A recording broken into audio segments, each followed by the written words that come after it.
السلام عليكم ورحمة الله وبركاته. سو dhawaada waxaan inoo bilaabanayaa caawa Englishkii luqadii Englishka ahayd.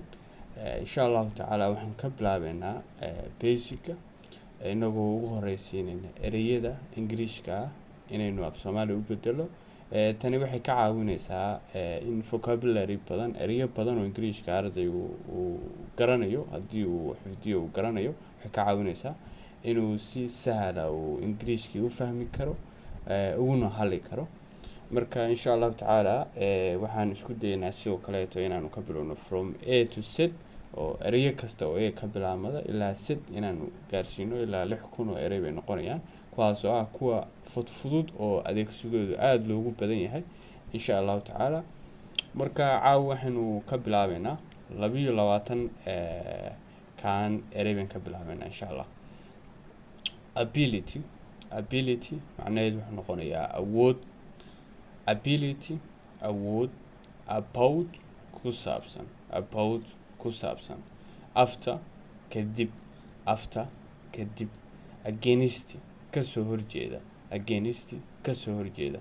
ago muddo hore ama muddo ka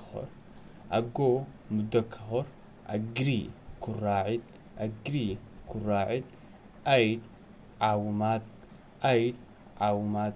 I'm ujeedo ama hadaf. ujeedadaydu ama hadafkaygu waxa weeye inaan jaamacadda dhameeyo tusaale ahaan. my aim is to finish the university. ujeedadaydu waa inaan jaamacadda dhameeyo. hawo. allow ogolaansho tusaale ahaan. allow me to have your pen. please allow me to have your pen. fadlan ii ogolow inaan qalinkaaga aad helo ama ay dhiibto. oo dhammaan. almost ugu yaraan taqriiban bay la macno tahay. along dheer. also sidoo kale. always markasta. among kamida ama u dhaxaysa. kamida. another mid kale. anti kasoo horjeeda tusaale ahaan antiviruska. virusku kasoo horjeeda yani baabiinaya. quraansho.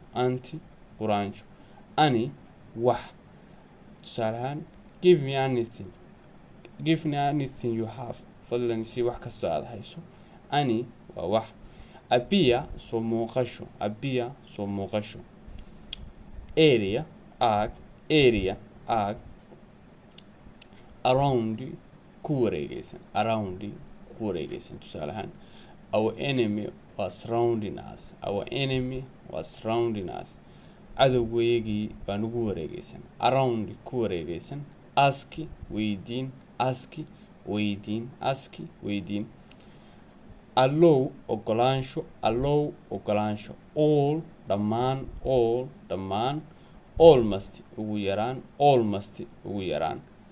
marka casharkeeni maanta xaggaasaan kusoo gabagabaynaynaa insha Allah. waxaan rajaynaynaa aad u fahantaan. wassalaamu calaykum waraxmatullaahi wabarakaatuh.